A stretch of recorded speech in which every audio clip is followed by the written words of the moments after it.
The New York Mets are now starting to trade off their position players as Mark Canha is on his way to the Milwaukee Brewers. What did the Mets get back? Let's talk about it.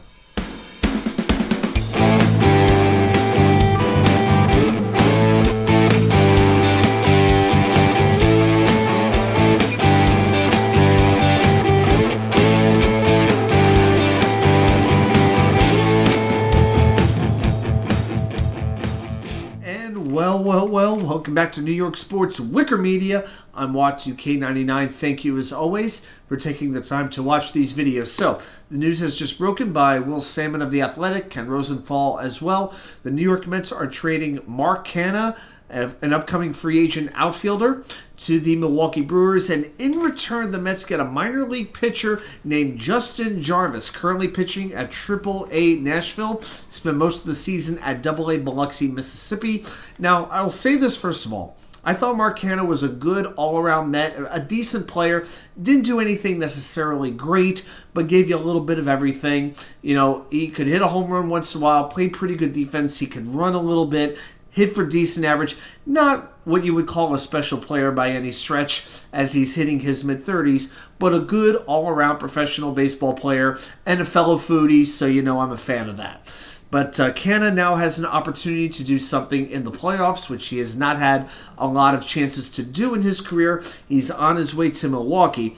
Now, in return, the Mets get Justin Jarvis, a pitcher who has spent most of the season in AA, spent a little bit of time in AAA Nashville as well.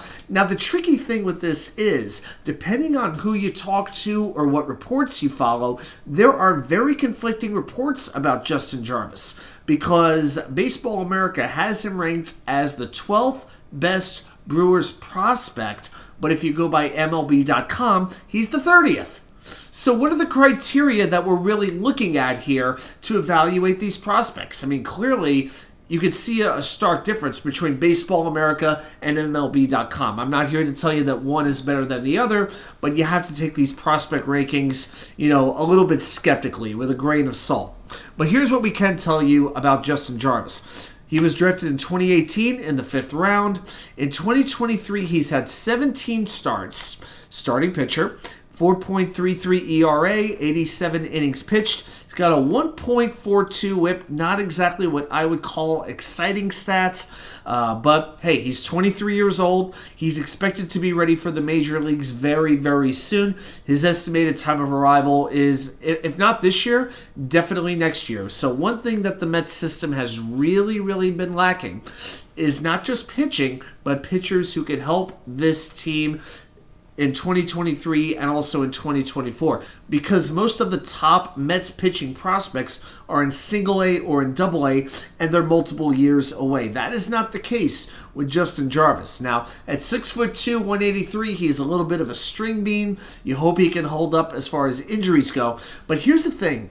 With the AA and AAA, then we'll give you a little bit of a scouting report. So in AA, he's pitched 14 games. AAA, he's pitched just 3 games. So not an enormous sample size. Now, in the 14 games pitching for Biloxi, had a 3.33 ERA and a 1.26 whip.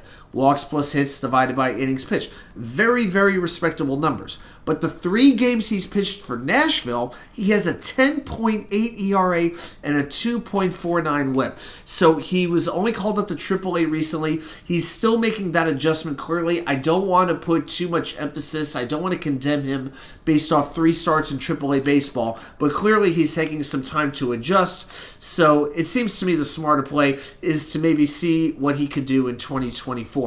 Now let's give you a little bit of a scouting report as far as Justin Jarvis. So he's really a 4-pitch pitcher. Throws a fastball, a splitter, a slider, and a curve. Pretty decent control pitcher. He's like a decent all-around pitcher.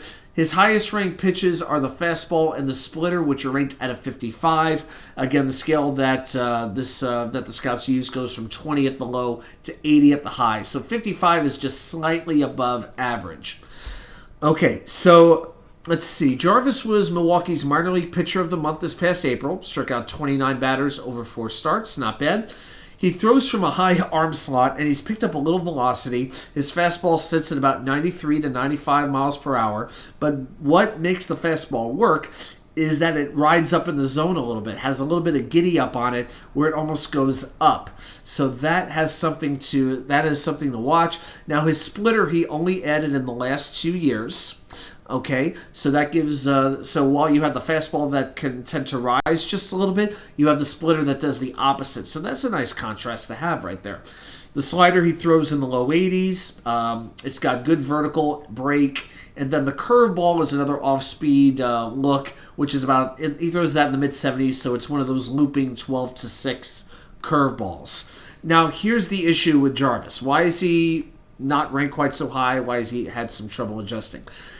He has a little bit of issue with his command. When he gets too much of the plate, his pitches get punished. In 2022, he allowed 19 home runs. That was tied for the most given up in the Midwest League in AA. Okay, so that is something that really needs to be watched. He has to command better. You know, if he doesn't learn his command, he's not going to last very long in the major league. So working the edges of the strike zone, if he can learn to do that, he could be a very credible major league starter. But he has a deep arsenal, and it seems to me that this is maybe a middle to back of the end rotation starter. Maybe, I don't know, maybe he takes Tom McGill's spot next year. Maybe it's that sort of a situation.